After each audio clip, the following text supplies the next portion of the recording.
pag-ibig na tunay, pag-ibig na tunay siya.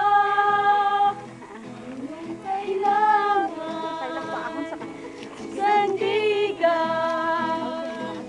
kaibigan mo, siyang araw mong lagi, at karamay kong sawi, siya ay si Jesus sa bawat sandali.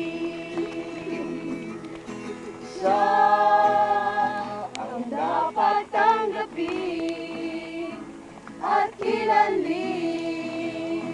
sa buhay mo. Siya noon, bukas, ngayon, sa dalangin